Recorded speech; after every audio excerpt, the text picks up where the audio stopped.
Carrera Spider is one of Alfa Romeo's most recent convertibles. The sun is out. Oh, it's gorgeous. The sky is blue. Yeah. We're here on the Italian Riviera. Yes. What? No, we're not. It's like winter, it's freezing, that's why you've got your tea cosy on.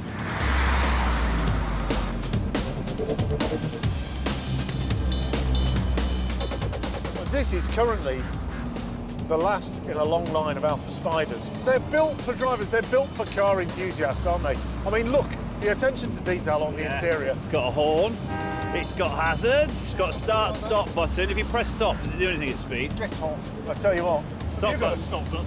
No. Handbrake? That should blew me well out. Is it tight to drive, though? Is it a good drive? Yeah, it is. It actually feels pretty good. It's a tall little car. You know what, though? It's quite a long way off the ground, so it's not as sporting as the early Alfas. It's not really built around a Grand Prix car or anything like that. It's not like a race car. That raw sports feel Fuzz is missing harks back to when Alfa was at the top of its racing game. Its cars driven by some of the greatest names in Grand Prix. From Enzo Ferrari in the 1920s, Nuvolari in the 30s, and Juan Manuel Fangio in the 1950s. Bit modern for me. Give me the old one. I'd have this one, you'd have that one. Okay, really? Yeah. Now, can we go back to the workshop, because it's freezing here. This 1963 Giulia Spider harks back to the golden days of Alfa Romeo road cars.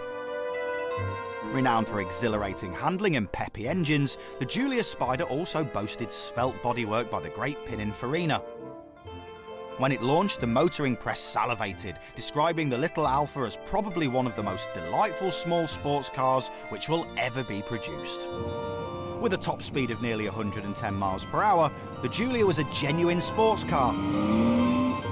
But rampant rust has seen most dissolve away. Now rarity and ageless appeal mean a good one will cost well over £30,000. Tim has hit the road with Rod Smith, a man who's owned his Giulia Spider for 40 years. Tell me the truth, did you buy this car because you knew it'd be a babe magnet? No, I actually bought it 6 months before I got married. I just fell in love with the shape. Does your missus love it? From the course, yeah. Okay, right. Is that because of this? Well, partially. How hard do you drive it? I've raced it in France, hill climbed it in the Isle of Man, and driven it to Milan. No way. So it's a sound bit of kit. This is my first time driving an Alfa. It is a lovely drive, isn't it? They're beautiful. It pulls and pulls and pulls, doesn't it? I've got a lot to size it as well, you see. She's got the twin 40s on. It drives like a peach.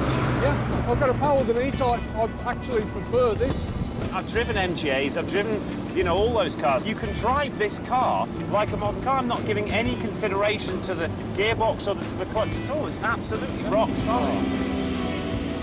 What a cool car.